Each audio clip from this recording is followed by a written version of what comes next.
qui est devenue la Cour européenne des droits de l'homme, qui fait progresser sur l'ensemble du continent la garantie des citoyens, tout autant que la cohésion entre les pays qui ont décidé de cette institution.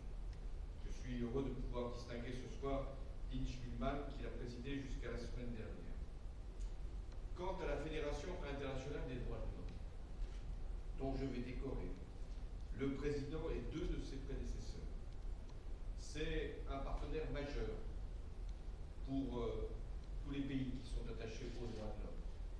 Un partenaire exigeant et donc crédible.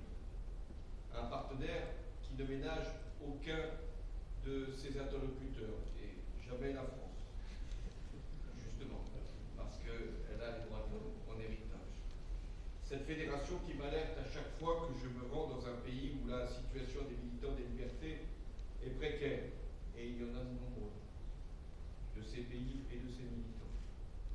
Et j'en tiens le plus grand compte de ces alertes, même si pour être efficace, il faut parfois être discret, car lorsqu'un cas individuel devient un sujet de confrontation politique entre États, il n'y a plus guère de solution.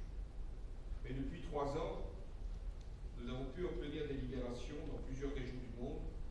Je pense à la Mauritanie, au Cameroun, aux Républiques démocratiques du Congo, à Djibouti, en Côte d'Ivoire, au Tchad, au Congo-Brazzaville, au Burundi, au Niger.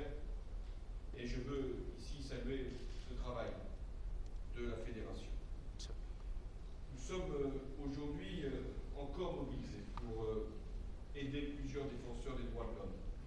Je pense notamment à Leila Yaris Youssouf en Azerbaïdjan, Abdullah Fattah Soltani, Narges Mohammadi, Mohamed Sefsadeh en Iran, Raj Badawi en Arabie Saoudite, Biram Da Abaid en Mauritanie, Lydiane Yen Egou au Cameroun. Je veux les citer pour que leur nom soit prononcé.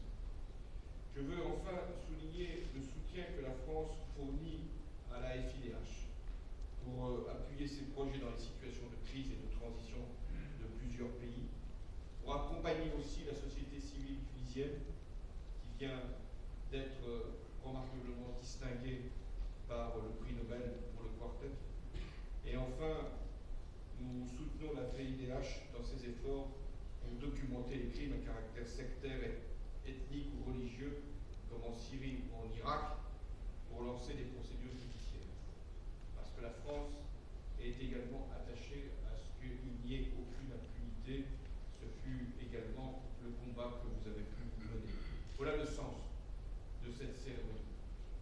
Elle, bien sûr, va distinguer 4 personnalités, mais ce sont les droits de l'homme qui sont invités ce soir. Je vais commencer par vous, Michel Blum. C'est vous.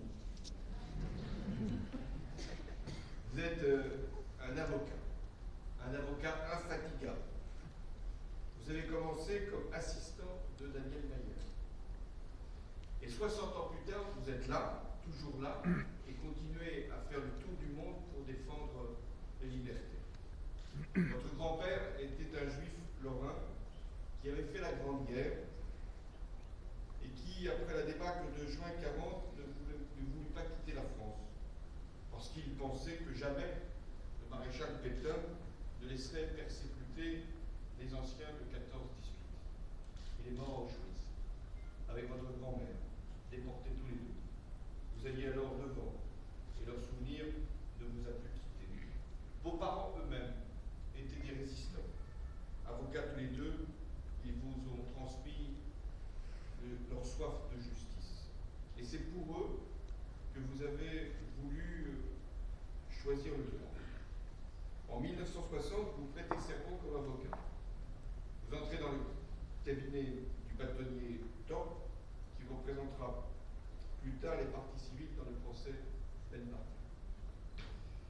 Vous êtes deuxième secrétaire de la conférence du stage en 1962 et vous vous êtes rapidement imposé comme une figure du barreau parisien. Vous décidez de former votre propre cabinet avec Henri Leclerc, Daniel Jacobi et plus tard Patrick Baudouin-Fourgeau. Ensemble, vous formiez la jeune garde qui lorsqu'il entourait Daniel Mayer à la Ligue des droits de l'homme, puis à la FIDH lorsqu'il en prit la présidence.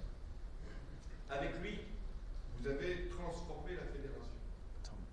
Après la Seconde Guerre mondiale, on vient vous dire que la FIDH était plus un club de pensée qu'une véritable organisation qui pouvait agir partout dans le monde. Votre ligne de conduite a été donc de renforcer cette fédération et de lui appliquer, si je puis dire, une ligne qui était le principe de souveraineté nationale limitée. C'est-à-dire que tout État était, selon vous, contraint par la nécessité de respecter en toutes circonstances la Déclaration universelle des droits de l'homme. À l'époque, il y en avait peu qui étaient conformes à ces principes. Alors vous avez inventé les missions internationales de la FIDH, parce que la fédération était dotée du statut d'observateur accrédité à l'ONU. Ça lui permettait de pénétrer dans un certain nombre d'institutions, ou même de prisons, et de rendre public ses constats. En 1973, vous étiez au Chili, quelques jours après le coup d'État.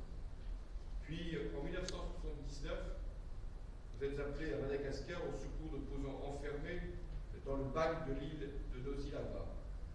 Vous avez fait libérer en récitant au vice-président du pays un poème qu'il avait écrit 30 ans plus tôt lorsqu'il était lui-même en prison.